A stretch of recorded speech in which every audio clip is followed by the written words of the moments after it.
नमस्कार, मैं राजू और द हिंदू टॉक्स में आप सभी का एक बार फिर से स्वागत है।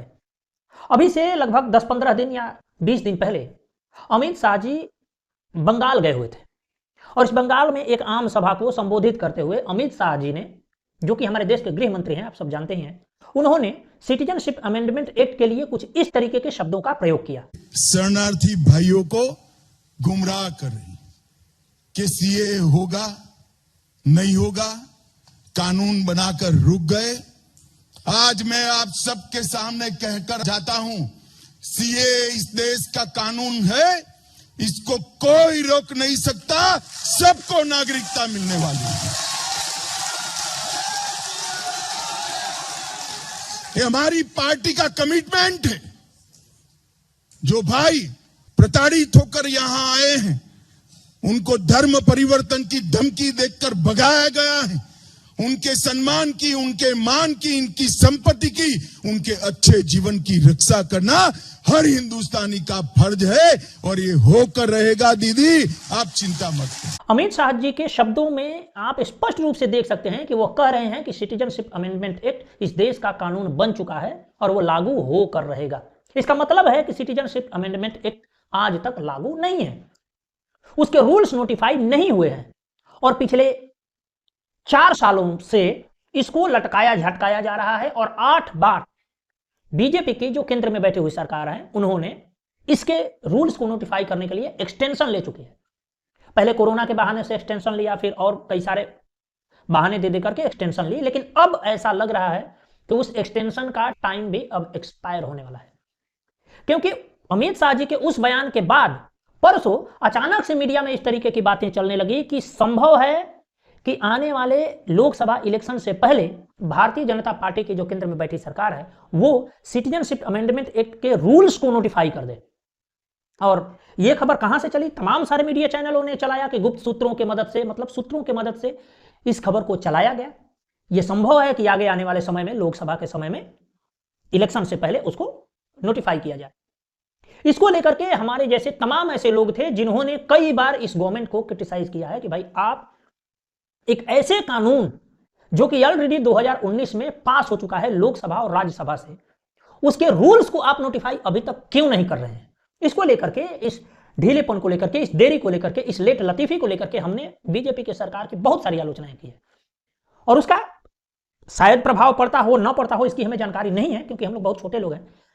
लेकिन अब ऐसा लग रहा है कि ये रूल्स यदि नोटिफाई होता है तो ये एक बहुत ही अच्छा डिसीजन होगा, क्योंकि जैसा कि आप सभी को पता है कि citizenship amendment act Bangladesh, Pakistan और अफगानिस्तान से भगाए गए उन तमाम गैर मुस्लिम लोगों को सिटीजनशिप देगा जो रिलीजियस प्रोसिक्यूशन के आधार पर भगाए गए हैं। उनके साथ धार्मिक तौर पे उनके साथ कट्टरता की गई, उनके साथ बदसलूकी की गई, तभी वो भाग कर आए हैं, शरण लेने के लिए आए हैं, तब उनको भारत में शरण देने के लिए वो सिटीजनशिप अमेंडमेंट एक्ट पास किया गया था।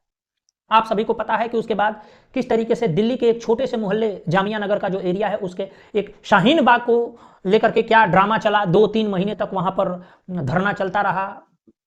दिल्ली पुलिस ने किसी तरह का प्रयोग नहीं किया उनको हटाने के लिए, या यूं कहूं कि गृह मंत्रालय ने उनको हटाने का कोई ऐसा प्रावधान किया नहीं। और अंत में वो जो प्रोटेस्ट था शाहीन बाग वाला, वो एक हिंदू विरोधी दंगे के रूप में प्रतिफलित हुआ फरवरी 2020 में, और इसके बाद दिल्ली में 56 लोगों की लाशें गिरी थी। हम लोग कई बार क्रिटिसाइज कर चुके हैं कि 56 लोगों की बलि लेने के बाद भी यह केंद्र की सरकार सिटीजनशिप अमेंडमेंट एक्ट के रूल्स को नोटिफाई क्यों नहीं कर रही है।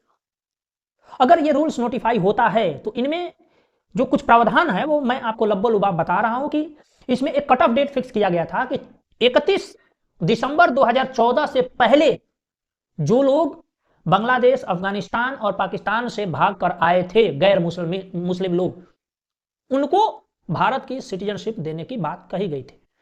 और ये कानून कब पास हुआ था? 2019 में। अब सवाल ये उठता है कि 2019 में कट ऑफ डेट रखा गया था 31 दिसंबर 2014। 19 से ऑलरेडी 4 वर्ष बीत चुका है, 4 वर्ष पार हो चुका है और अब हम लोग 5वें वर्ष में घुसे हैं। तो क्यों ना वो कट ऑफ डेट जो है उसको भी 4 वर्ष और बढ़ा दिया जाए और 31 दिसंबर 2018 उसका कट ऑफ डेट फिक्स किया जाए। कि हाँ भाई 31 दिसंबर 2018 से पहले जो लोग भारत में आ चुके हैं उनको पहले नागरिकता दी जाए। ये मैं मांग करता हूं कि अगर हमारे जैसे और लोग यदि मांग करें तो शायद यह बात कुछ पहुंचे, या हो सकता है कि सरकार इस मुद्दे पर भी सोच रही हो अंदर ही अंदर, ये हम बता नहीं सकते। लेकिन हमारे विचार से यह मांग उचित है कि चूंकि ऑलरेडी इसके रूल्स को नोटिफाई करने में आप 4 साल से अधिक देरी कर चुके हैं, तो क्यों ना उसके जो प्रावधान है, उसके जो कट ऑफ डेट है, उसको भी 4 साल एक्सटेंड कर दिया जाए और 31 दिसंबर 2018 कर दिया जाए। मेरा तो यह भी मानना है, ये मेरा पर्सनल ओपिनियन है, कि अगर आप कट ऑफ डेट के बारे में सोच रहे हैं तो कट ऑफ डेट जिस दिन वो व्यक्ति भाग कर आता है उसी दिन उसको कट ऑफ डेट मान लिया जाए। क्योंकि आप देखिए तो जैन, हिंदू और सिख, इन तीनों का नेचुरल होमलैंड भारत है। अगर बाहर में कहीं भी इनको प्रताड़ित किया जाएगा तो ये भागकर कहां जाएंगे? निश्चित रूप से भारत ही आएंगे। मैं ये मानता हूं कि बौद्धों के कुछ देश हैं, क्रिश्चियनों के देश हैं, इस्लामिस्टों के देश हैं, मुस्लिमों के देश हैं, लेकिन इन बाकी जो भारत के ओरिजिन वाले जो धर्म हैं, जो पंथ हैं, जो संस्कृतियां हैं, जैसे कि सिख हो गया, जैन हो गया, हिंदू हो गया, इनके लिए नेचुरल लैंड हिंदुस्तान होना चाहिए, भारत होना चाहिए।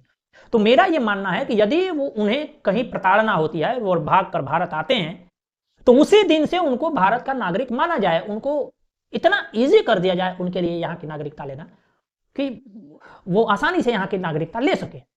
ये मेरा एक पर्सनल ओपिनियन है, यदि आप इसमें कुछ ऐड करना चाहें तो ऐड कर सकते हैं। लेकिन अगर ऐसा बात है कि भारत की सरकार सिटीजनशिप अमेंडमेंट एक्ट के रूलिंग को उसके नोटिफाई कर रही है या करने का प्लानिंग कर रही है, तो उसे यथाशीघ्र करें और कट ऑफ डेट को भी आगे बढ़ाएं, ताकि अधिक से अधिक जो प्रताड़ित हिंदू हैं उनको सिटीजनशिप मिल सके। जैसा कि हमें पता है कि बहुत सारे लोग भाग करके सीमांचल के एरिया में बांग्लादेश से भाग करके आए हैं, और पाकिस्तान से भाग करके उधर आप देखिए तो पंजाब में कुछ लोग हैं, राजस्थान में कुछ लोग हैं, और कुछ लोग गुजरात में भी आपको मिल जाएंगे, या दिल्ली के भी कई सारे इलाकों में जैसे मजनू के टीला वगैरह में भी पाकिस्तान से भगाए गए हिंदू रह रहे हैं। तो उनको आराम से सिटीजनशिप मिल जाए, वो भारत में एक सुरक्षित जीवन जी सके, एक इज्जत वाला जीवन जी सके।